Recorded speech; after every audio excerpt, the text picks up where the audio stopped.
Dear Papa Dudut, magandang araw po sa inyo at sa mga tagapakinig. Masaya ako habang sinusulat ko ang kwento na ito ng aking karanasan sa buhay pag-ibig dahil may lakas na ako ng loob na magsulat. Dahil isa ako sa mga nakausap mo ng live sa Papa Dudut Vlog. At doon ay sobrang saya ko dahil nakausap kita at isa ka sa mga idol ko simula pa lang noong elementarya ako. Mahilig na kasi ako makinig ng kwento nyo. Dahil marami akong natututunan sa mga payo mo sa mga sender. At hanggang ngayon ay hindi pa rin ako makapaniwala na nakausap kita at sobrang overwhelmed ako. Papa Dudut, madami akong tinatago sa buhay ko. Yun ay para maproteksyonan ang mga tao na kasama ko sa kwento ng buhay ko. Iniba ko ang kanilang mga pangalan. Ako nga pala si Well, 22 years old. 5'7" ang height, maputi, makinis, at singkit. Na madalas ay napagkakamalan akong Koreano. Isa rin po akong bisexual. Naramdaman ko ito nung high school pa lamang ako dahil attracted ako sa kapwa ko lalaki, Papa Dudut. Lumaki ako sa masayang pamilya, buo at may mapagmahal na mga magulang. Lumaki ako ng may disiplina at may takot sa Diyos. Tubong aklan ako, Papa Dudut, at pagkatapos kong mag-aral ng high school ay lumuwas na ako ng Maynila para mag-aral ng kolehiyo. Hindi ko natapos ang kurso ko bilang HRM, kaya kumuha na lang ulit ako ng Food and Beverage Service, bali 6 months lang po yon. Pagkatapos ay nag-OJT ako sa Bellevue Manila Hotel ng 3 buwan. Maganda yon dahil 5-star hotel. Noong natapos ang training ko, Papa Dudut, ay agad ako nag-apply sa isang sikat na resort and casino dito sa Manila. Natanggap naman ako pero ang tagal kong mag-start sa work. Kaya naman napagpasyahan ko na mag-apply muli at swerte kong natanggap ako sa isang magandang kumpanya dahil direct ako doon bilang sales clerk. Magandang benefits, bali 6 months contract lang sana ako. Pero pagdating ng endo ko ay na-promote ako bilang regular employee at lumaki pa ang sahod ko. Nagkaroon din ako ng 16 vacation leave at 16 sick leave. Kaya nakakapagbakasyon ako sa probinsya at may 2 day off pa sa isang linggo. Papa Dudut, habang tumatagal ako sa work ay nagiging kilala na ako sa department dahil na rin sa palakaibigan ako. At nakikisama talaga ako at karamihan sa mga kasama ko ay magaganda at gwapo. Siguro isa na ako doon dahil yun naman talaga ang unang qualification bilang sales clerk. Pag lunch break ko, may mga kasabay akong kumakain at minsan ay mag-isa lang ako. Isang beses kumain ako ng maaga dahil hindi rin ako nakapag-almusal pag alis ng bahay. Pagpasok ko ng locker para kunin ang wallet ko ay may nakita akong bagong bisor ng ibang department. Magkasing tangkad lang kami, Papa Dudut. Maputi lang ako sa kanya ng konti, pero ang ganda ng mukha niya. Baby face at parabang inosente kung makatingin. Pati ang labi nito ay mapula. Namangha ako sa kanya lalo na at napakatahimik niya. At madalas siyang mag-isa kapag oras ng break.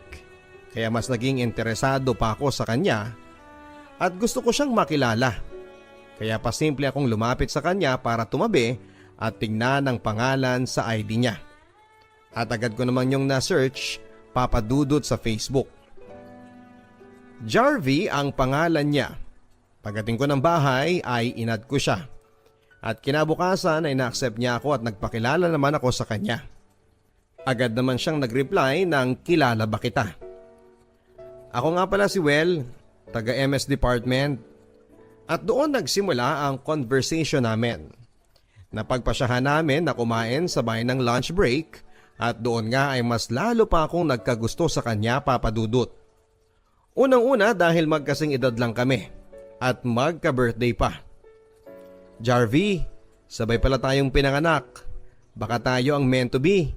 Ang biro ko pa nga sa kanya. Tumawa naman siya at sabay sabing, "Baka nga," natatawang sabi nito sa akin. Lahat ay ginawa ko sa kanya, Papa Dudut. Dumating pa sa point na nilulutuan ko siya lagi ng paborito niyang ulam. At nilalagay ko yon sa locker niya dahil binigyan niya din ako ng susi sa locker niya. Kaya nakikita ko yung laman ng bag niya. At minsan ay palihim na tinitignan yung sipi niya, kung sino ang mga kateks niya, at wala nga akong nakikitang kateks niyang babae. Ang sabi niya sa akin ay wala siyang GF, kaya wala siyang ibang katekst. At totoo naman pala. Palagi na kaming nagsasabay kumain, Papa Dudut, at naghihintayan na kami para sumabay umuwi. Napansin niyo ng mga kawork ko, kaya naman madalas na tinutokso nila ako. Nawala na raw akong time sa kanila. Minsan nga ay sinundo ako ni Jarvis sa area ko para kumain. Ang sabi ng mga kasama ko ay kumain na raw ako at pabalik na raw. Pero ang totoo niyan ay nasa loob lang ako ng stock room para kumuha ng order. Kaya naman hindi kami nagkasabay kumain. Kaya ang siste, nagtampo ako sa kasama ko. At sinabihan sila pero hindi ko alam kung nagsiselos ba sila. Hindi na kasi ako nakakasabay sa kanila, maging sa pagkain at paglabas para magbanding, at habang tumatagal nga, Papa Dudut, ay lalo akong nade-develop kay Jarvie. Sa kanya na umikot ang buhay ko. Masaya ako kapag nakikita ko siya. Marami na kaming bonding tulad ng panonood ng sine, panonood ng paglubog ng araw sa seaside sa MOA habang nagkwekwentuhan, at hindi ko rin makalimutan na nag-inom kami. Nalasing ako ng sobra at nagsuka. Pero siya ay parang wala lang. Hindi yata tinamaan ng alak. Sa bar kami noon at nakatitig ako sa kanya. Ang sabi ko sa kanya, "Jarvie, alam mo naman di ba na sobrang mahal kita?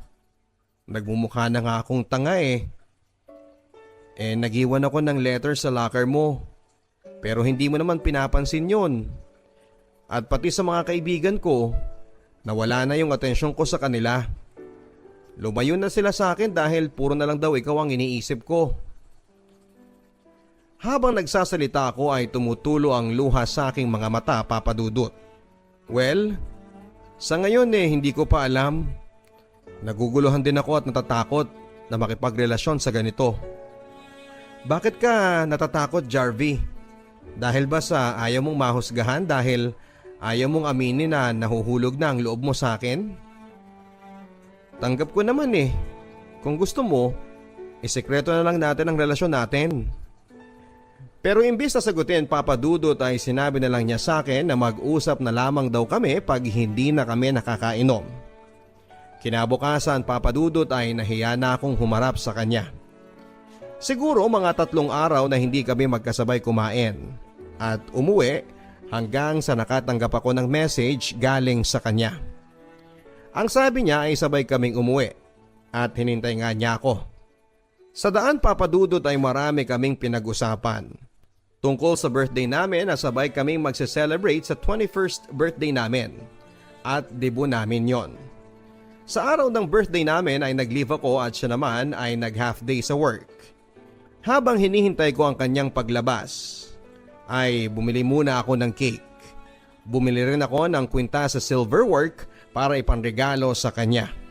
At yun nga ang nangyari, Papa Dudut. Kinausap ko din ang bar na lagi naming pinupuntahan, na bago mag-alas 12 ay ilalabas nila ang cake na binili ko at magpapatugtog ng happy birthday. Mabuti naman at pumayag sila. Pero si Jarvie ay sobrang gulat sa mga nangyari at medyo nahiya siya kasi pinagtitinginan kami at humihiyaw ang mga tao sa bar. At yung iba ay kumakanta pa ng happy birthday. Sa pagkakataong yon, Papa Dudut, ay ibinigay ko na sa kanya ang birthday gift ko. Ang sabi niya ay sa bahay na lang daw niya bubuksan dahil nahihiya daw siya sa maraming nakatingin sa amin. Ako naman ay nagpumilit na buksan na ni Jarvie yon dahil gusto ko talagang makita ang reaksyon niya. Binuksan niya nga at natuwa siya, Papa Dudut. Well, baka mahal to ha. Gumastos ka pa para sa akin. Sa loob-loob ko, Papa Dudut, ay okay lang kung mahal ang bili ko noon dahil gift ko naman sa kanya. Habang nag-uusap kami ay nakatitig siya sa mukha ko at nagsabi ng, "Well, sobrang nagpapasalamat ako sa iyo dahil napakabait mong tao. Alam mo ba na first time ko na may kadate yung ganito at ang swerte ko dahil parang ang special ko sa iyo, Well. At sana kahit na ganito lang tayo, hindi ka magbabago, Well. Happy birthday din." Sa mga sinabi ni Jarvie ay napaiyak ako dahil na-appreciate niya ang lahat ng ginagawa ko sa kanya. November 22, 1997, ang araw ng birthday namin, Papa Dudut. Nagulat na lamang ako dahil simula noon ay hindi ko na siya nakikita pang pumasok. Wala ding text hanggang sa matapos ang buwan. Kaya tinanong ko ang kasama nila. Ang sabi sa akin ay hindi na raw nag-renew ng kontrata si Jarvie. Dahil doon ay nagulat ako. Agad ko siyang tinawagan. "Hello Jarvie, hindi ka na pala napasok eh. Bakit hindi mo man lang sinabi sa akin?" Umiiyak ako habang nauutal na magsalita. "Well, pasensya ka na ha. Alam kong ayaw mo namang malayo sa akin eh. At alam kong masasaktan ka kaya hinayaan ko na lang na hindi magpaalam sa'yo. At mamayang hapon pala, uuwi na ako ng Tarlac, Well." Mas lalo akong napaiyak sa mga sinabi niya, Papa Dudut. Ang sabi ko sa kanya, hintayin niya ako bago umuwi at mag-uusap muna kami. Doon ko nalaman, Papa Dudut, ang katotohanan na may GF na siya sa probinsya. Kaya naman gusto na niyang umuwi doon. "Well, sana hindi magbago ang tingin mo sa akin." Hinawakan ko lang siya sa balikat at sabay sabi na huwag kang mag-alala, Jarvie. Kung may problema ka, nandito lang ako at tawagan mo lang ako. Sana maging masaya ka doon at ingat ka palagi. At kahit sobrang sakit ng nararamdaman ko ng mga oras na yon, ay hindi ko yon pinahalata sa kanya, Papa Dudut, na parang gusto ko nang umiyak.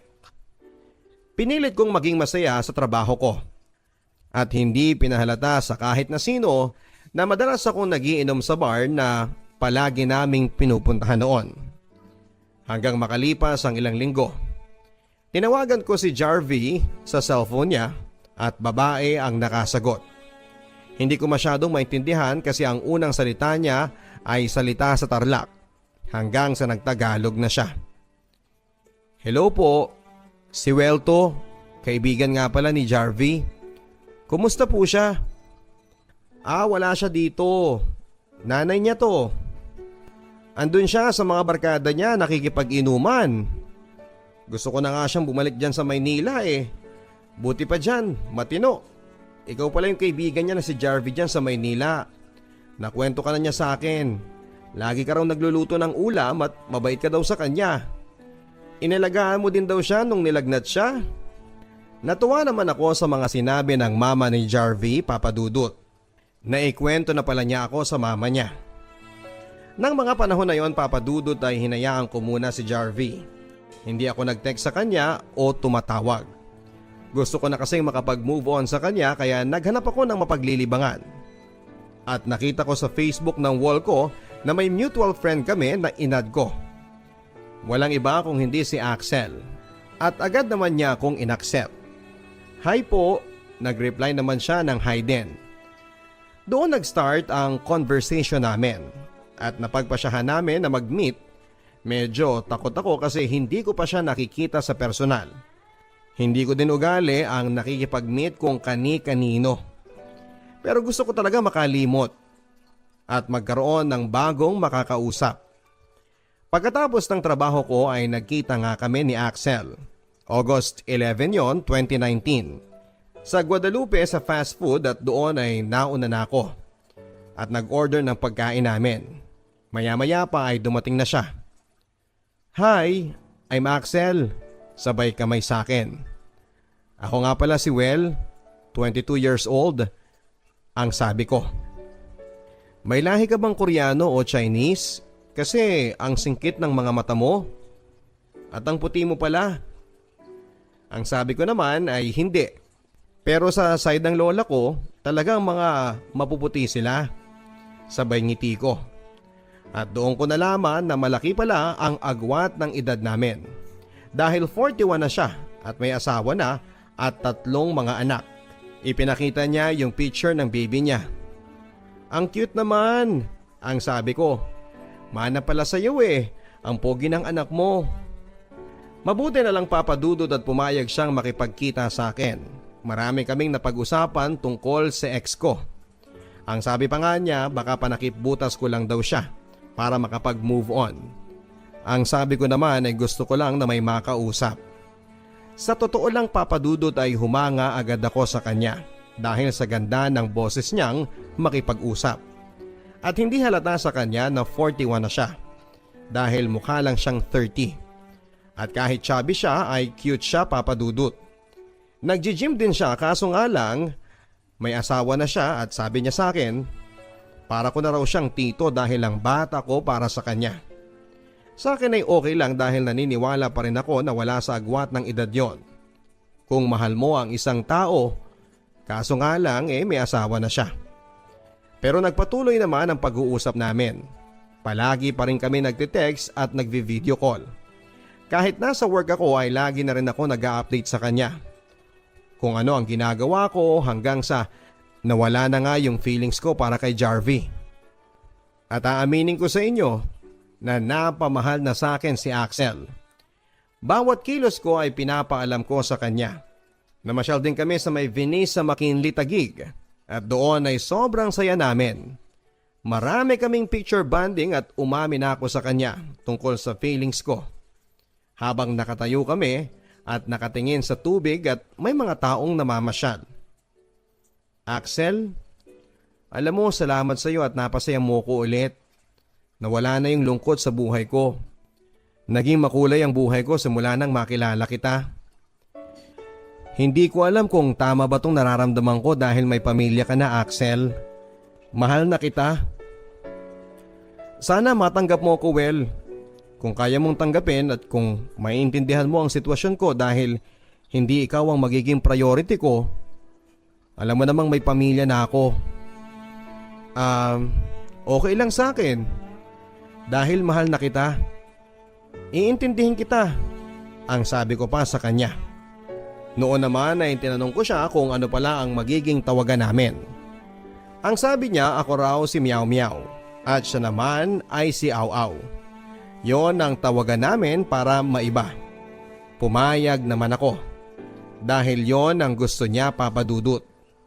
Nang umuwi na kami ay sa van kami sumakay at sa gilid kaming dalawa, bilit kong hinawakan ang kamay niya para ma-holding hands yon. Wala namang nakakakita sa likuran namin. Nagpatuloy pa rin kami sa paglabas-labas Papa Dudut. Pero hindi pa kami opisyal na magjowa dahil takot pa ako at nakokonsensya lalo na sa asawa niya. Sinamahan ko siyang mag-asikaso ng BIR niya para sa requirements sa work niya bilang call center. At nagulat pa kami dahil nandun yung nanay-nanayan ko sa work, nagkasabay kami. Kaya naman nagulat ito kung hindi ba raw ako pumasok. Ang sabi ko naman ay sinamahan ko ang pinsan ko mag-asikaso sa work niya. Hindi ko muna sinabi ang tungkol sa amin ni Axel na hindi talaga kami magpinsan. Dahil para na rin sa kagustuhan niyang maging private yon. At yun na nga, maghapon kami sa BIR dahil sa haba ng pila. At nang matapos yon ay kumain kami sa isang fast food. Ang sabi ko sa kanya, magkamay kami, total ay only naman ang kinakain namin. Kaya naman nagulat siya na first time niya raw magkamay sa isang fast food. Natuwa naman ako doon dahil ako ang kasama niya.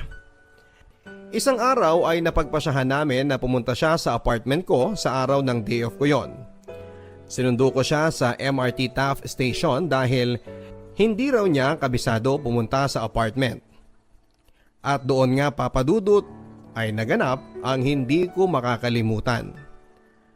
Pagdating namin ng apartment, ang sabi ko ay mag-aayos lang ako na makakain namin. Pero ang sabi niya ay mamaya na lang daw muna at magpahinga muna kami. At yun na nga, nagpahinga muna kami sa kwarto. Pero nagulat na lamang ako nang kinis niya ako sa labi ko. Ginantihan ko din siya hanggang sa uminit pareho ang katawan namin. At may nangyari na nga sa amin, Papa Dudut. Yun ang first time ko, Papa Dudut, dahil wala namang nangyaring ganon sa amin ni Jarvie. Pagdating sa amin ay kiss lamang. Alam naman yun ni Axel na siya ang unang nakagalaw sa akin. Naging saksi ang 4 na sulok ng kwarto na yon sa nangyari sa amin at nakita ko sa mukha ni Axel na sobrang saya siya. Lalo na nang nalaman niya na virgin pa ako. Natulog na lang kami na magkayakap ni Axel at pagkagising namin ay naulit na naman ang nangyari sa amin. Para kaming mapusok na sabik sa bawat isa. Pagkatapos noon ay kumain kami at uminom siya ng beer. Ang sabi ko sa kanya ay kung masaya ka ba, aw-aw. Oo naman, meow-meow. Sobrang saya ko. Lalo na virgin ka pa pala. Natatawang sabi niya. Ako naman, Papa Dudut, ay medyo takot na masaya dahil siya ang unang nakagalaw sa akin, ang taong mahal ko. At masaya ako sa nangyari sa amin kahit na malayo ang agwat ng edad namin. Sobrang mahal ko siya. Hindi lang isang beses kundi maraming beses na may nangyayari sa amin, Papa Dudut. Madalas na rin akong pumupunta sa kanila pag wala ang kapatid nito sa bahay. At doon kaming dalawa nagbabanding. At nagluluto siya at hindi ko makakalimutan yung lumpiang Shanghai na masarap ang pagkakaluto niya. Ang sabi pa nga niya ay magbenta raw kami. Ako raw ang bahala sa pagtitinda at siya ang tagaluto. Natawa na lang ako, Papa Dudut. Pagkatapos naming kumain ay nagpatugtog pa siya ng kanta na Tell Your Heart to Beat Again. Para akong babae sa ginawa niya, Papa Dudut. Hinawakan niya ako sa bewang ko at nilagay niya ang kamay niya dito at kinuha niya ang kamay ko. At ilagay ko raw sa balikat niya. Ang bagal naming magsayaw at ang sweet at naghahalikan kami. Habang ang tanging kilig at saya ang nararamdaman ko noon. Minsan nakikita na lamang kami sa labas para kumain sa Guadalupe at binibilhan ko siya ng pasalubong dahil masaya na ako kapag nakikita ko siya. At minsan ay sinosurpresa ko rin ito sa bahay nila pero nagalit siya at ang sabi niya sa akin, Meow, ayaw ko ng ganyan na basta ka na lang susulpot sa bahay ko. Paano kung nandito si Utol? Mahuli pa tayo. At saka ayaw ko ng ganyang setup, Meow. Yung susulpot na lang at wala ako ngayon sa bahay. Nandito ako sa pinsa namin matutulog, Meow. Umuwi ka na muna, saka na lang tayo magkita. At sa susunod, mag-text ka, Meow. Mag-ingat ka sa pag-uwi mo. Ako naman, Papa Dudut, ay pumunta muna sa loob ng Dunkin Donuts sa malapit sa kanto nila. Sa totoo lang ay masama talaga ang pakiramdam ko ng araw na yon. Na para ba akong nilalagnat dahil gusto ko siyang makita. Bala ko sana siyang hintayin noon, Papa Dudut. Tulala ako noon habang nagkakape. Hanggang sa umuwi na rin ako dahil wala na ako sa mood. 3 months na rin kami mag-on, Papa Dudut. Nang mag-leave ako sa trabaho dahil kailangan kong umuwi upang mag-abay sa pamangkin ng nanay ko. Ingrande ang kasalang yon. Kasama ko ring umuwi ang aking ate na galing ng Taiwan. At si kuya ko. Nag-enjoy ako sa bakasyon dahil nakasama ko sina nanay at ang mga bunso kong kapatid. Lagi pang nagluluto ng masasarap na pagkain at talaga namang paborito ko pang pagkain ng ulam. Pero kahit nasa province kami, ay patuloy pa rin kaming nagte-text at nagtatawagan ni Aw Aw. Pag oras ng break time niya sa kanyang trabaho. At madalas din ako mag-update sa kanya ng kung ano-ano ang mga ginagawa ko. November 9 ay biyahe na kami ni ate pabalik ng Maynila, Papa Dudut. Ang dami naming dala pabalik kaya nagbarko na lamang kami. At kinabukasan na ang dating namin ng Maynila, November 10. Eksaktong birthday ni Aw Aw.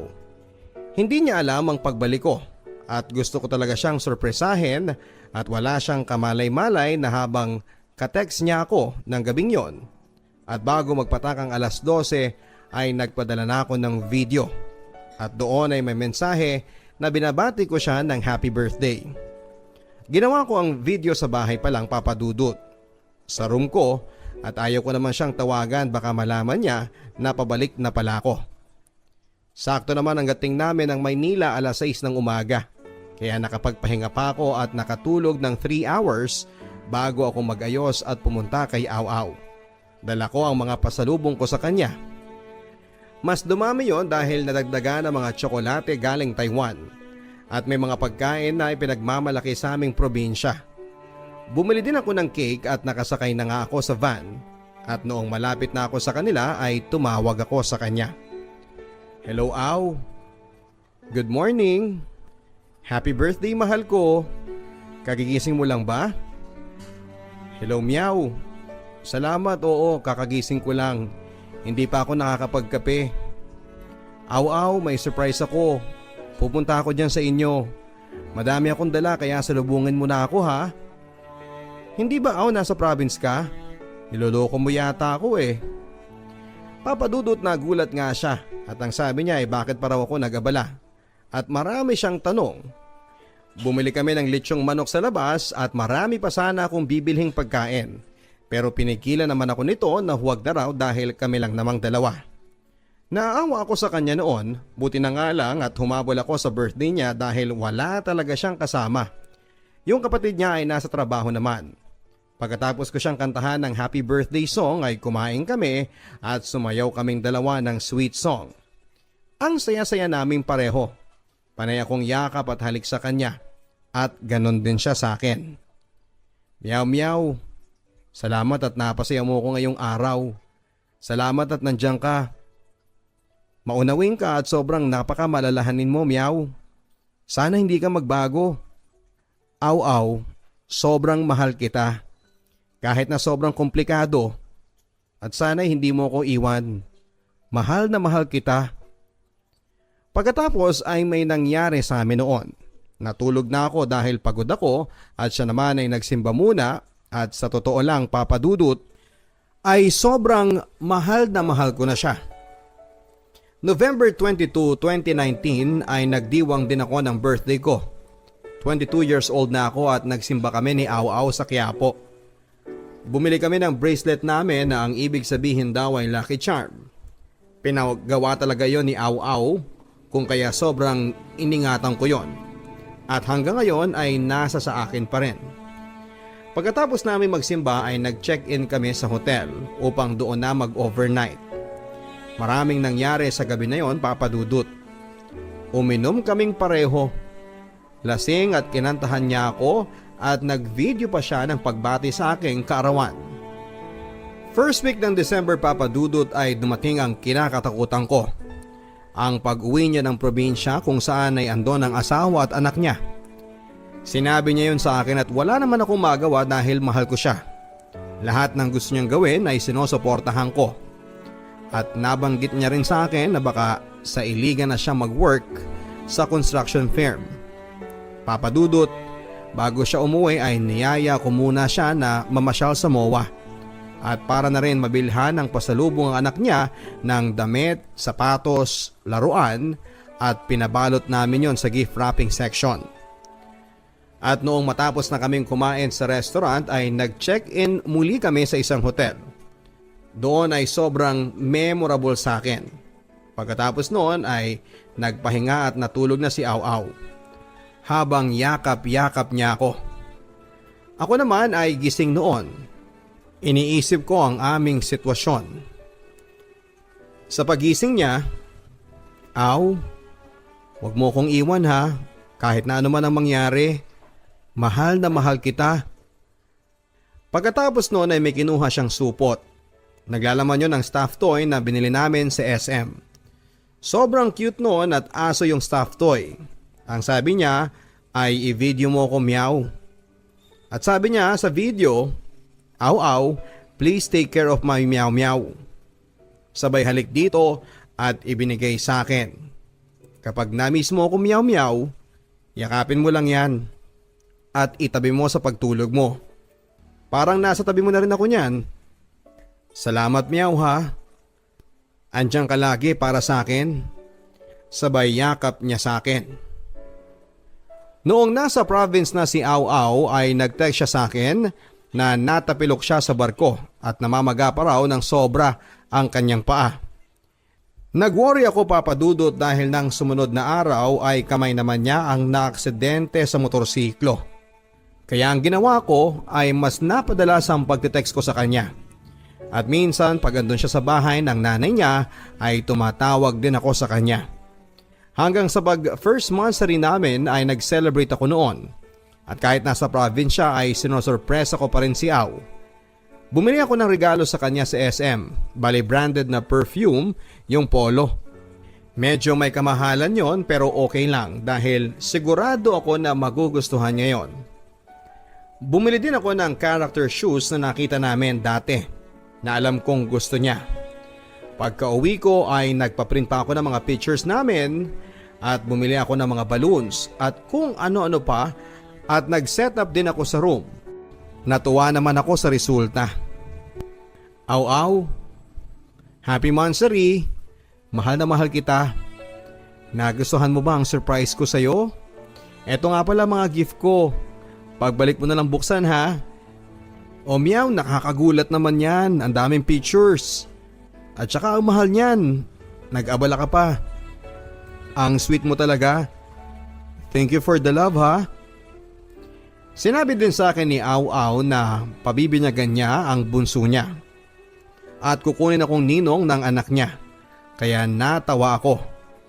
Ang sabi ko ay magiging mabuti akong ninong hanggang sa paglaki ng inaanak ko.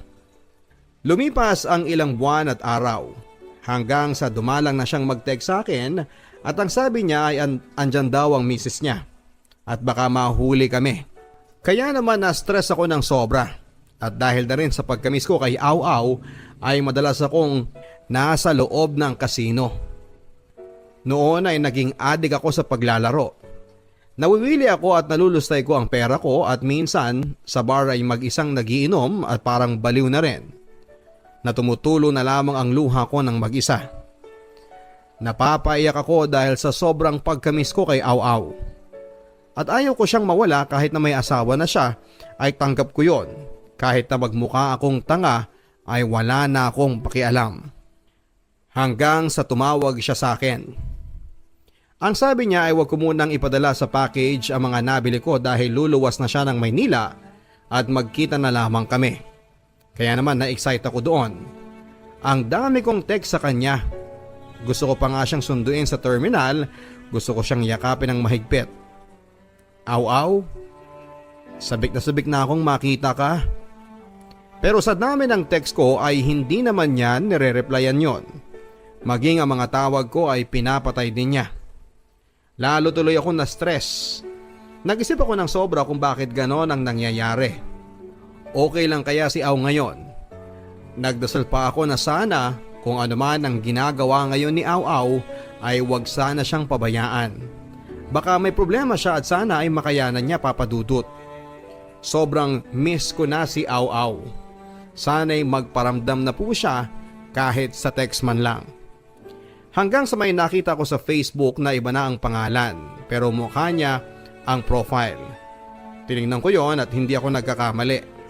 Para akong detective kung mag-imbestiga papadudot. Nandito na si Au Au sa Maynila at nakapagpasyal na kung saan. At may kasama siyang lalaki. Alam ko na gay yun dahil halata naman magkasama pa sila sa bahay. Sobrang iyak ko ng oras na yon. Maging pagkain ay hindi ko na rin magawa pa. Minabuti ko na magpunta ako sa Bulacan dahil awang-awa na ako sa sarili ko. Doon ay hindi ko ipinakita na sobrang bigat ng problema ko. Nagchat ako sa asawa ni Au at nagpakilala na kaibigan ako ni Au. At kuya pa nga ang banggit ko kapag sinasabi ko ang pangalan ni Au. Hi po, ninong po pala ako ng bunso nyo ate at kaibigan ko ang asawa mo. Magpapadala ako bukas ng pera, pambili at pandagdag ng grocery para sa inaanak ko. Ah, okay well, akala ko scam. Well, yung inaanak mo malaki na at mabait, malapit na mag-1 taon. Sa totoo lang papadudot ay napakabait pala ng misis ni Au at maalaga sa pamilya. Kaya naman nakonsensya ako sa mga nagawa ko. Naging madalas na rin noon ang pag-uusap namin. At nagpapadala din ako ng bags doon na nagustuhan naman niya. Ang mga gamit ng inaanak ko at kung ano-ano pa ay pinapadala ko din. At gusto rin ng misis ni Au na magkita kami. Ang sabi pa niya ay pumasyal ako sa province nila para magkita din kami. At bala ko naman talaga yon hanggang ngayon.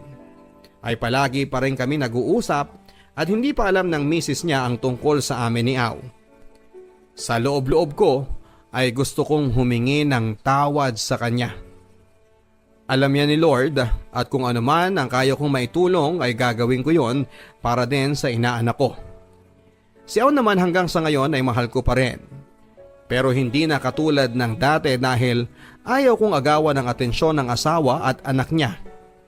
Yung mga memories namin na masasaya ay nandito pa rin sa puso at isipan ko. Na habang buhay ko nang ititreasure at sana sa pagkikita namin ni Au Au ay okay na ang lahat. Wala na sana ang tampuhan at yung mga gift ko dati sa kanya na hindi ko pa naipibigay ay nakatago lang naman yon. At sana ay mabigay ko sa pagdating ng tamang araw ng pagkikita namin. At hihintayin ko yon dahil sobrang miss ko na si Au Au. At wala na akong tampo sa kanya. Lagi ko siyang pinagdarasal na sana ay okay lang ang kalagayan niya at masaya sana siya lagi. Au, kung saan ka man naroon at kung may tampo ka sa akin ay sana ay mapatawad mo ko dahil hindi ko yon kakayanin. Okay naman papadudod sa ngayon dahil masaya naman ako at abala sa aking sarili sa trabaho at kahit single ako ay mas napagtutuunan ko ng pansin at malapit ko nang mapatayo ang sarili kong business. Simula nang magkahiwalay kami ni Au Au hanggang sa ngayon ay wala na akong minahal pa. Papadudot, marami akong natutunan sa aking karanasan sa pag-ibig. Dapat pala ipag-isipan ng mabuti kung ano man ang magiging desisyon, kung tama ba ito o mali dahil napakasarap mabuhay na wala tayong naagrabyado at inaapakan na tao dahil love is forgiveness. At yan ang kwento ko. Maraming salamat po sa inyo, Papa Dudut. God bless and more power sa inyong programa. Sincerely yours, Well. Mga kaibigan, maraming salamat po sa inyong walang sawang suporta sa inyong papa. We started airing stories on radio year 2008 and prior to that, sumambak din po tayo sa mga pagbabasa ng mga love stories sa ibang naunang radio station na pinanggalingan ko. In Metro Manila, tayo po ang may longest running radio FM drama, mga kaibigan. Pero dahil na rin po sa makabagong technology tulad ng YouTube and Facebook, nagbukas po ito sa akin ang ideya na hindi lang sa radyo isulit ang pagbibigay ng inspirasyon at advice, kundi maging sa social media. Dahil na rin yan sa inyong walang sawang pagpapadala ng mga private messages na humihiling sa akin ng mga extensions.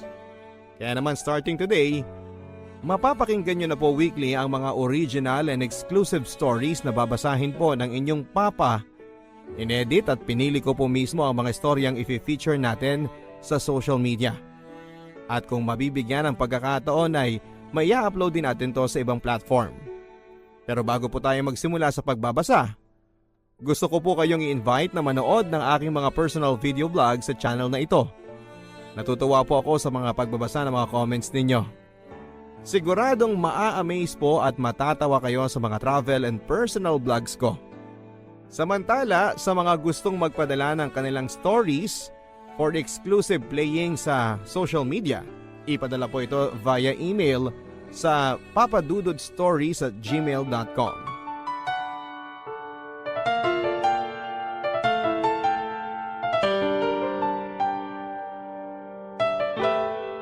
Dear Papa Dudut, itago niyo po ako sa pangalang Ellie. Bunso ako sa 4 na magkakapatid at tubong Bicol.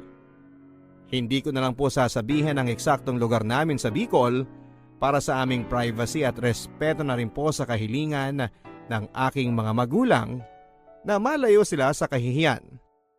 Kahit pa matagal na kaming wala sa Bicol, andun po kasi halos ang lahat ng aming angkan. May 2 dekada na rin kaming naninirahan dito sa Maynila. Bagamat hindi magarbo ang aming naging buhay sa syudad, ay masasabi ko naman pong naging masaya ang aming pamilya. Hindi istrikto si Papa. Palibhasa ay naniniwala siya sa aming mga anak nila na hindi kami gagawa ng mga bagay na ikapapahamak namin. Malalaki na ang mga anak natin, Marieta. Hindi na natin sila kailangang paghigpitan. Isa pa dumaan tayo sa pagkabata. Alam mo naman ang mga kabataan ngayon. Kapag lalo mong pinaghihigpitan, mas lalong lumalaban at nagre-rebelde sa mga magulang. Madalas na paalala ni Papa kay Mama sa tuwing nagsisimulang maglitanya si Mama tungkol sa pag-uwi ko ng 10 oras ng gabi. Kung maibabalik ko lang ang panahon, sana pala nakinig na lamang ako sa litanya ni Mama.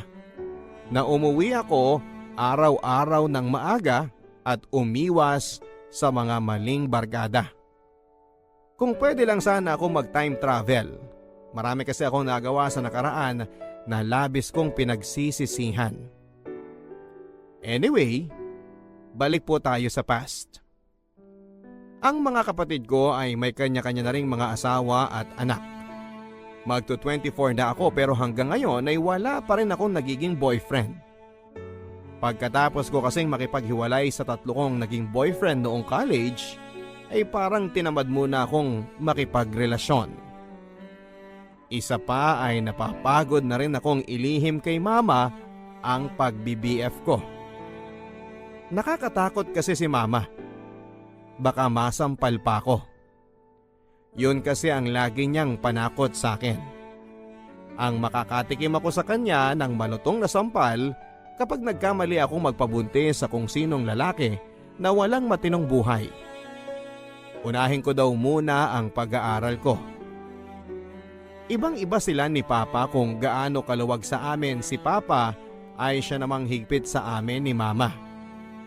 Buti na lang at nakatapos ako ng pag-aaral nang walang naging problema kay Mama na labis ko talagang pinagpapasalamat sa itaas.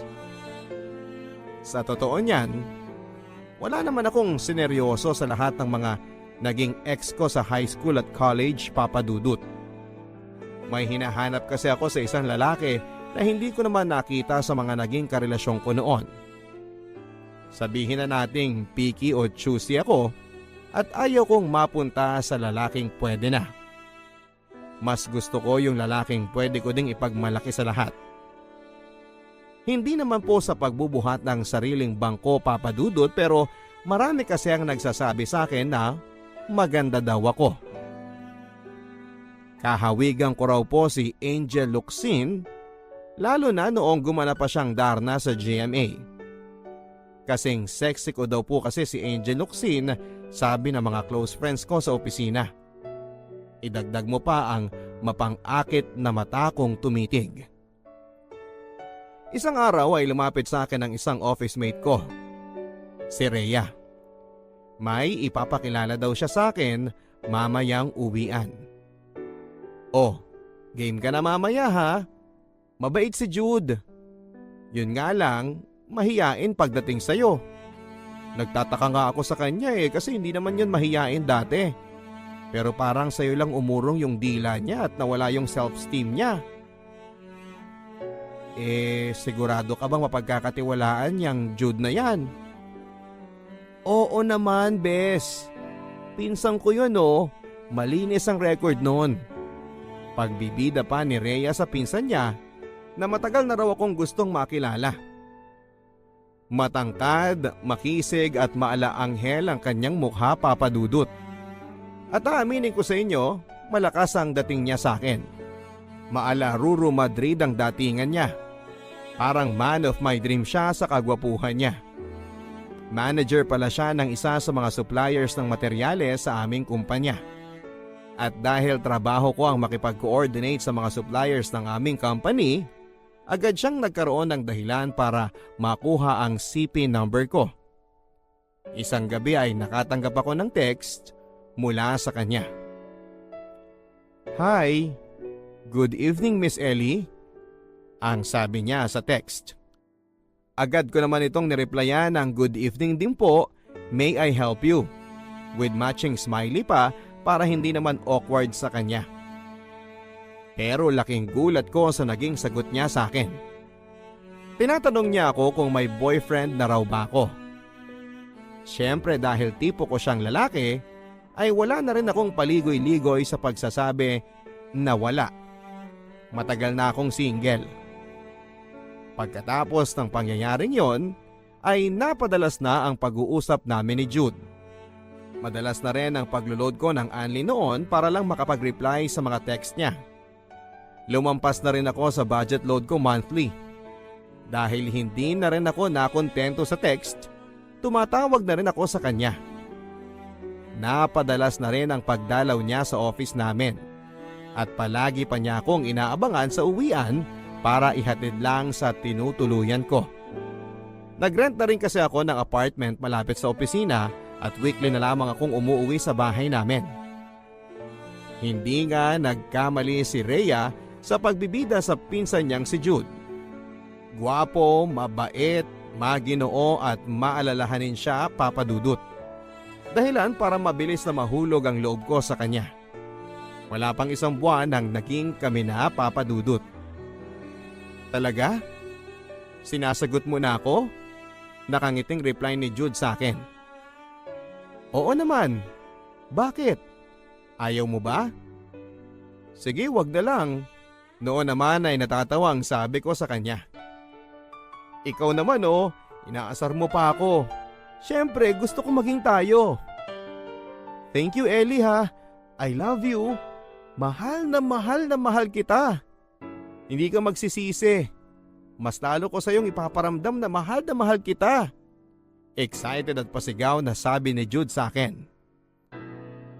Bakit ko nga ba patatagalin pa ang panliligaw niya sa akin, Papa Dudut? Kung sigurado naman ako sa nararamdaman ko para sa kanya. Ibang-iba siya sa mga dati kong naging jowa, Papa Dudut. Siya yung masasabi kong boyfriend material at maraming babae ang naiinggit sa akin sa tuwing nakalingkis ako kay Jude every time na namamasyal kami sa mall. Kitang-kita ko yon sa mga mata nila habang nakatitig sa aming dalawa ni Jude. Sorry na lang girls, taken na siya. Mga salitang tumatakbo sa isipan ko habang nakatingin din sa mga babaeng napapatingin sa amin ni Jude. Alam kong inggit na inggit sila sa akin. Ramdam na ramdam ko, Papa Dudut, na mahal naman ako ni Jude. Ibang klase kasi ang pag-aalaga na ginagawa niya sa akin. Pakiramdam ko ay para akong prinsesa kung ituring niya ako. Isang linggo bago magpasko ay niyaya ako ni Jude na lumabas kasama ang kanyang mga katrabaho. Nagpunta kami sa isang bar at doon ay nadatnan namin sila ni Jude kasama ang kanilang mga jowa. Lumalim na ang gabi at napasarap na ang aming inuman hanggang sa inaya ko nang umuwi si Jude. Uwi na tayo, Han. Nahihilo na kasi ako ang sabi ko sa kanya habang nakahawak ako sa ulo ko. Pagkatapos noon ay iniwan na namin ang mga katrabaho ni Jude at nauna na kaming umalis sa bar. Sa apartment ko na lang muna tayo tumambay, Ellie. Mas malapit yun kesa sa bahay ninyo.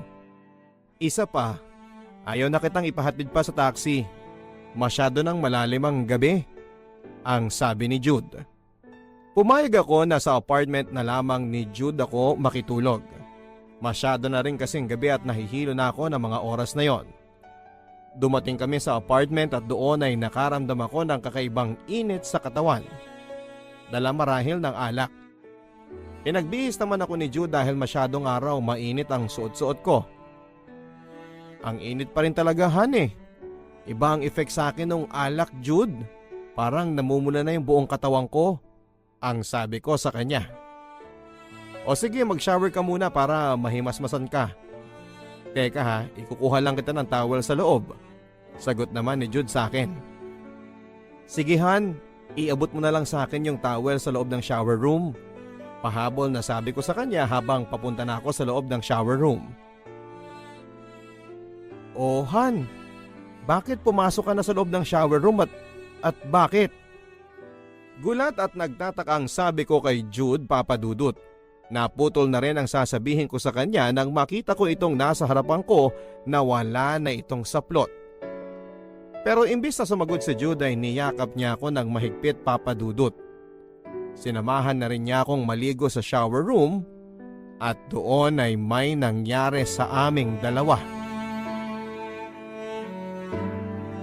Kakaibang experience yon at kakaibang saya ang aming pinadama sa bawat isa. Damang-dama ko ang init ng pagmamahal niya sa akin, Papa Dudut. Hindi ko expected na sa ganoong paraan pa pala may mangyayari sa aming dalawa. Bigla na lang akong nanghina at naniga sa mga oras na yon. Kaya naman hindi ko na rin napigilan si Jude at hinayaan ko lang siyang maangkin ang aking pagkababae. Nilunod namin ang aming mga sarili sa ligaya sa buong magdamag.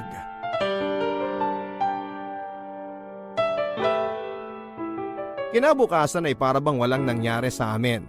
Sa totoo niyan ay nahihiya akong pag-usapan kung paanong hinayaan ko na lamang siyang angkinin ang pagkababae ko ng gabing yon. Pagkatapos kong mag-almusal sa apartment niya ay hinatid na niya ako sa bahay namin. Pinabaunan ko na lamang siya ng goodbye kiss matapos niya akong maihatid sa bahay. Kung may nagbago man sa relasyon namin matapos na may mangyari sa amin, Papa Dudut, ay yung mas lalo siyang naging sweet sa akin. At dahil dito ay mas lalo kong napatunayan, Papa Dudut, na deserving siya sa pagmamahal ko. Ibang-iba siya sa mga lalaking nakilala ko at nababalitaan ko. Nanatili ang respeto niya sa akin. Kahit pa may nangyari sa aming dalawa, pakiramdam ko pa nga minsan mas lalo pa yatang naging caring si Jude sa akin at dahil nga dito ay mas lalo akong naniwala sa kanya na siya na nga ang lalaking pinagkaloob ni God sa akin. Hindi lang isa, Papa Dudut, kundi maraming beses na may nangyari sa aming dalawa. Madalas kapag walang tao sa bahay o sa apartment nila, namin ginagawa yon. Naglalaan din ng budget si Jude para makapasok kami sa iba't ibang hotel sa Manila. Hanggang sa isang araw, nangyari ang isang bagay na hindi pa ako handa at hindi ko inaasahan. 2 buwan ang nakakalipas pero hindi pa rin ako dinadatnan. Sinubukan ko muna ang pregnancy test at positive kaagad ang lumabas na resulta. Hindi ito maaari. Hindi pa ako handa. Ang sabi ko sa sarili ko. Hindi pwedeng magbuntis ako. Nanginginig na sabi ko sa sarili ko habang nakaharap pa ako sa salamin ng CR namin. Hindi ako maaaring magbuntis na si Jude ang ama, Papa Dudut, dahil pinagtapat na sa akin ang lahat ni Jude. May mas nauna raw siyang kinakasama at may anak na siya sa probinsya. Pero sa kabila ng lahat ng katotohanang bumulaga sa harapan ko ay pinili ko pa rin magbulag-bulagan, Papa Dudut. Hinayaan ko pa rin may mangyari sa amin ng paulit-ulit. Dahilan nga para mabuntis ako. Nag-iingat naman ako. Ang sabi ko pa sa sarili ko, umiinom kasi ako ng contraceptive. Ng mga panahon na naging active na ako sa kanya. Pero hindi pala sasapat yon, lalo na kung super active kami. Nagpa-check up ako sa doktor para makasigurado, Papa Dudut. At doon ko nga nakumpirma na buntis ako. Agad kong sinabi kay Jude ang balitang nagdadalang tao ako pero hindi ko inaasahan ang naging reaksyon niya, Papa Dudut. Tulad ng sinabi ko sa iyo noon, may kinakasama na ako sa probinsya, Ellie. Hindi ko pwedeng sabihin sa kanya na nakabuntis ako sa Manila dahil siguradong papatayin tayo ng mga kamag-anak ni Sheila. Gusto kong ipalaglag mo yung batang yan. Tutal, dugo pa lang naman yan. Pasinghal na sabi ni Jude sa akin. Ayaw niyang panagutan ang anak naming dalawa dahil hindi pa raw siya handang maging ama at nababahala siya para sa safety naming dalawa. Hindi daw niya alam kung paano ito ipagtatapat at sasabihin sa kinakasama niya sa probinsya. Para lang siyang timang, Papa Dudut, hindi ba? Hindi man lang niya kasi naisip lahat ng mga consequences na ito noong gumagawa pa lang kami ng bata. Isa pa, huli na niya bago ipinagtapat sa akin na may kinakasama na siyang iba. Kung kailan humaling na ako sa kanya. Mukhang planado talaga niya ang lahat ng ito. na sabihin lang sa akin ang katotohanan kapag nabaliw na ako sa kanya.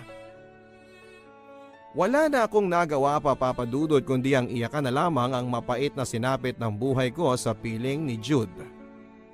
Para akong binuhusan ng malamig na tubig noon, Papa Dudut. Ang inaakala kong tamang lalaki para sa akin ay siya palang sisira ng pangarap ko na magkaroon ng masayang pamilya. Sinubukan kong kausapin muli si Jude pero desidido na raw siyang hiwalayan ako. Susustentuhan na lamang daw niya ang bata sa kondisyon na mananahimik ako kung ayaw ko itong ipalaglag. Wala kang kwentang tao, Jude. Pinaasa mo lang ako na mahal mo ko. Galit na galit ako sa kanya, Papa Dudut, pero wala na akong ibang nagawa kundi ang iiyak na lamang ito at ipagtapat ko na lamang sa aking mga magulang. Wala na rin akong ibang naging balita pa kay Jude matapos ang kumpronta namin yon. Fast forward. Naisilang ko na nga ang anak namin ni Jude. Tinawagan ko siya para ibalita ito pero hindi ko na siya mahagilap. Ang sabi ng mga katrabaho niya, inilipat na raw si Jude sa Bataan para mamahala sa isang branch ng kumpanya nila doon. Napaiyak na lamang ako sa mga nangyayari sa akin. Hanggang sa wala ng luhang tumulo mula sa aking mga mata. Inaalala ko na lamang na may pamilya pa ako na handang sumuporta sa akin. Lumipas ang 1 taon at nagpatuloy ako sa pagtatrabaho para sa anak ko. Habang sina Mama at Papa naman ay nag-aalaga kay Faith. Hindi naging madali noong una na ipagtapat ko sa kanila ang sinapit ko. Pero wala na rin silang nagawa kundi ang tanggapin ang katotohanan ito na eto nga ang sinapit ko ang maging isang disgrasyada. Tinutulungan din ako ng mga kapatid ko sa mga gastusin para sa anak ko. Hanggang isang araw ay nabalitaan ko na nandito na ulit si Jude sa Maynila. Pinuntahan ko siya para sabihin na wala siyang kwentang tao. Na kahit na anong mangyari ay hindi ko siya ipapakilala sa aming anak dahil ginusto niya na ipalaglag ito habang nasa aking sinapupunan. Maniwala ka sa akin, Ellie. Nagbago na ako. Nagawa ko lang yun dati dahil natatakot ako sa mga sasabihin ng kamag-anak ng kinakasama ko. Dahil may anak na kami. Isa pa, hindi sarili ko lang ang iniisip ko noon kundi ikaw. Natatakot ako na gawang kanila ng masama, Ellie, at madamay ka. Hindi pa siya nakontento, Papa Dudut. Lumuhod pa siya sa harapan ko. Umiyak at humingi ng tawad sa ginawa niyang pag-abandona sa aming mag-ina. Nangako din siya na susuportahan niya ang pangangailangan ng anak namin at babawi siya sa akin at sa aming anak. At tulad ng isang mamon, Papa Dudut, ay lumambot ang puso ko. Napatawad ko naman kaagad si Jude dahil mukha naman siyang sincero sa mga sinasabi niya. Naging magaan at masaya ako sa mga oras na kapiling ko si Jude. Pakiramdam ko ay para akong pilay na nabigyan ng saklay. Bagamat hindi niya pwedeng makita ang aming anak dahil paniguradong magagalit sina Mama at Papa kapag nalaman nilang nakikipagkita ulit ako sa kanya, ay mahal ko pa rin talaga si Jude, Papa Dudut. Halos araw-araw kami magkasama at sa mga pagkikitang yon ay palihim na may nangyayari sa amin. Paulit-ulit. Araw-araw sa iba't ibang hotel na pwede naming marating. Aaminin ko sa inyo, Papa Dudut, na namiss ko si Jude at mahal na mahal ko pa rin siya sa kabila ng lahat ng mga nagawa niya sa akin. Kalimutan mo na yung lumang Jude, Ellie. Totoong nagbago na ako. Hayaan mong patunayan ko sa iyong mahal kita. Kayo ng anak ko. Hahalikan na kita, Ellie. Namiss mo ba ako? Seryosong sabi ni Jude na punong-puno ng pagmamahal sa akin, Papa Dudut. Makalipas ang ilang buwan ay naramdaman kong nagdadalang tao na naman ako. Hindi na bago sa akin yon kaya sigurado ako sa nararamdaman ko sa katawan ko. Takot na takot ako at naguguluhan dahil hindi ko alam ang sasabihin ko kina Mama at Papa. Tinext ko si Jude at sinabi kong buntis ako at buong magdamag ko siyang tinatawagan at tinetext, pero lumipas ang 2 araw, ni Haniho ay wala akong nakuhang sagot mula sa kanya. Hindi ko pa rin siya mahagilap. Sumagi na sa isipan ko na mukhang naulit na naman ang nangyari sa amin noon. Naisahan na naman ako ni Jude. Hanggang sa narinig ko na lang mula sa mga katrabaho niya na nag-resign na ito sa trabaho niya at wala din silang balita dito. Ipinagtapat ko sa aking mga magulang na nabuntis na naman ako. At si Jude pa rin ang ama nito. Dahil dito, Papa Dudut, ay nangyari na ang inaasahan ko. Nagalit si Papa. Nasampal niya ako. Wala kang kwentang babae ka? Hindi ka ba nahihiya sa amin ng mama mo? Wala kang narinig na sumbat sa amin nung una kang nagkamali sa lalaking yan. Pero ngayon, Ellie, malaki ding sampal sa mukha namin ang ginawa mo sa amin ng mama mo. Noon naman ay umiiyak na sabi ni Papa. Masakit para sa akin na marinig ang lahat ng ito mula kay Papa. Mas inaasahan ko kasi na si Mama ang manunumbat sa akin dahil sa hindi naman ugali ni Papa ang pagalitan kaming magkakapatid. Pero ngayon ay ibang usapan na. Mukhang napuno na sa akin si Papa. Hindi lang kasi sumbat kundi nasampal pa niya ako. Mabilis na kumalat ang balitang buntis na naman ako sa pangalawang pagkakataon, Papa Dudut. Nalaman ito kaagad ng mga kapatid ko at gano'n na lamang ang kanilang pagkadismaya sa mga nangyari. Kitang-kita ko sa kanilang mga mata kung paano nila ako husgahan dahil sa nagawa kong katangahan. Hindi ko na alam ang gagawin ko sa buhay ko.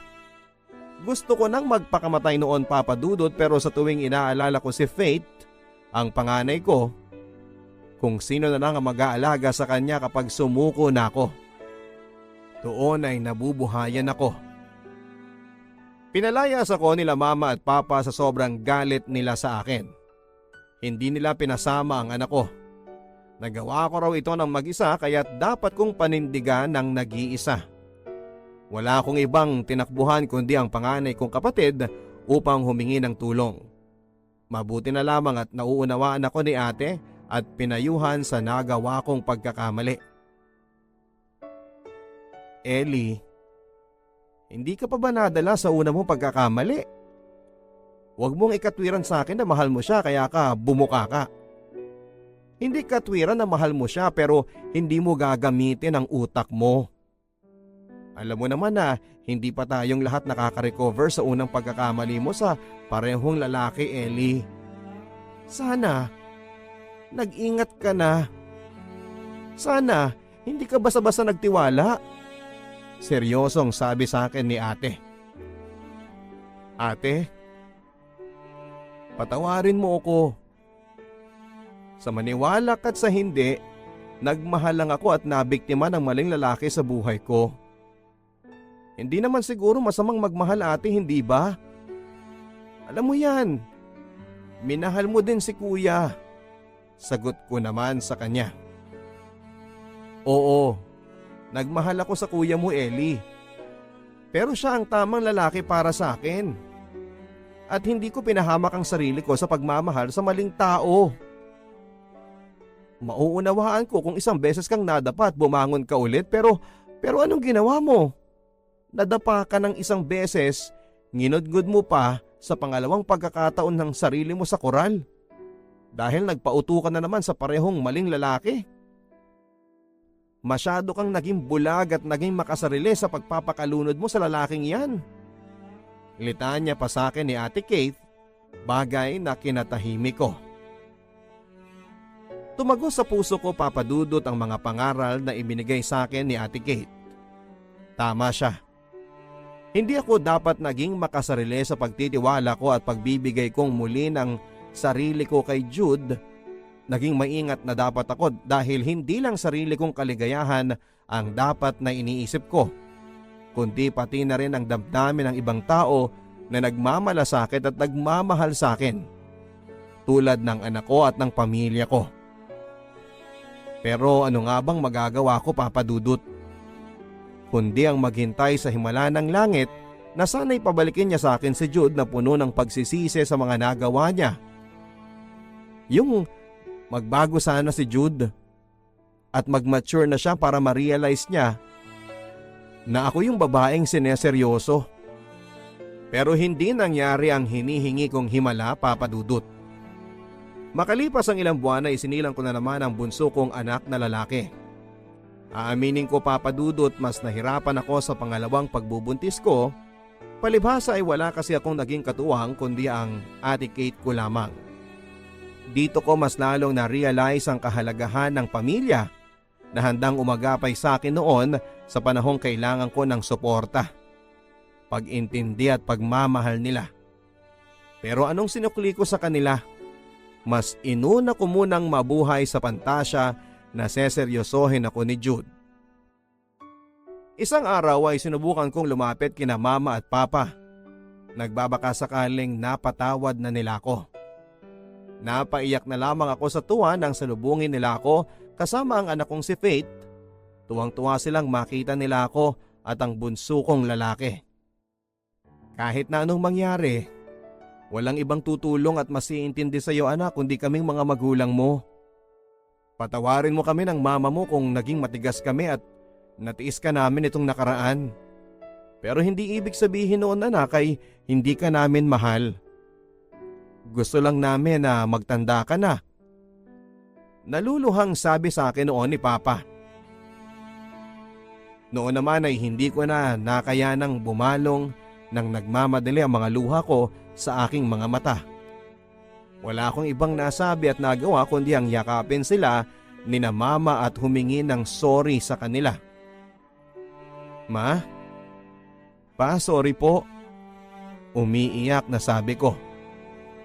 Napatawad ako ng pamilya ko, Papa Dudut, sa kabila ng lahat ng mga kasalanan at pagsuway ko sa kanila. Mas naniwala tuloy ako sa kasabihang walang magulang ang kayang tiisin ang mga anak nila. Ayon pa kay Mama at Papa ay hindi daw nila ako matitiis maging ang mga apo nila. Pero sana naman daw ay natauhan ako sa nangyari sa buhay ko at matutunang panindigan ang desisyong pinili ko dahil kahit kailan ay hindi ko na maibabalik ang panahong lumipas. Ito na ang simula ng bagong buhay ko, Papa Dudut. Nangako ako sa aking sarili na magpapakatatag, alang-alang sa aking mga anak. Kahit na iniwan na sila ng kanilang ama, ipaparamdam ko ang buong pagmamahal ko sa kanila at susubukang puna ng pagkukulang ni Jude bilang isang ama. Hindi ko na kailangan pang habulin si Jude, Papa Dudut. Ang mahalaga ay napatawad ako ng mahal ko sa buhay at nananatili pa rin silang nakaagapay sa akin sa kabila ng mga nangyari at mga pagkakamaling nagawa ko. Ang huling balita ko kay Jude ay nakademanda daw po ito matapos silang mahuli ng asawa ng bago nitong babae. Bukod sa nakademanda na ay halos manghiram na raw po ito ng mukha sa aso matapos ipabugbog ng asawa ng babaeng kinalantari at nabuntis pa niya. Mukhang nagbibilang ng maraming panganay si Jude sa iba't ibang babae. Ang tanging hiling ko lang sa kanya ay mag-mature na sana siya. Hindi na siya bumabata at mas pinapaliit niya ang mundo niya. Sa ngayon po ay mas pagtutuunan ko na lamang ng pansin ng aking mga anak. Papalakihin sila ng maayos nang sa ganon ay maging mabuting tao sila pagdating ng panahon. Dahil ang mga anak ay regalo sa akin ng may kapal at hindi dapat isiping bunga lamang sila ng pagkakamali at katangahan. Para sa akin, sila ang pinakamagandang regalong natanggap ko sa buong buhay ko. Hindi na po ko sa inyo magtatago ng bagong detalye ng buhay ko. Meron pong bagong lalaki na umaaligid sa akin. Si Boyet, isang engineer. Gwapo, mabait at binata po si Boyet. Madalas din po ang pagkikita namin after ng work para lubos ko siyang makilala. Sana po sa pagkakataong ito ay si Boyet na po ang lalaking nararapat para sa akin. Aaminin ko na unti-unti na po akong nade-develop sa kanya. Ayaw ko lang pong magmadali muna. Gusto ko this time ay makilala ko muna siya ng lubos bago ako tuluyang mahulog sa kanya. Hanggang dito na lamang po ang aking kwento at sana po ay nagustuhan ninyo ang aking storya. Sa mga nakikinig po, isa po akong babaeng nagmahal, nasaktan, nagmahal muli, sinaktan muli pero proud na bumabangon hindi lang para sa sarili ko kundi para sa mga taong minamahal ko. Ang inyong tagahanga, Ellie of Manila. Ang buhay ay mahiwaga, laging may lungkot at saya. Sa Papa Dudut Stories, laging may karamay ka. Parte na nga ng buhay ng isang tao ang magkamali. Nakakagawa tayo ng mga bagay na maaari nating pagsisihan sa bandang huli. Minsan nga ay hinihiling pa natin na sana ay mabalikan natin ang mga panahong pwede nating maitama ang mga pagkakamali nating nagawa. Huwag lang nating kakalimutan na hindi laging madali ang buhay. Ito ay isang mahabang proseso at haharap tayo sa mga pagsubok at marami sa mga ito ang magdudulot sa atin ng sobrang sakit. Pero sa mga naranasan nating ito ay meron naman tayong natututunan. Mabuti man ang epekto o masama, ito naman ang nagpapatibay sa atin bilang isang tao. Ika nga nila, experience is the best teacher but dealing with your weakness is a virtue.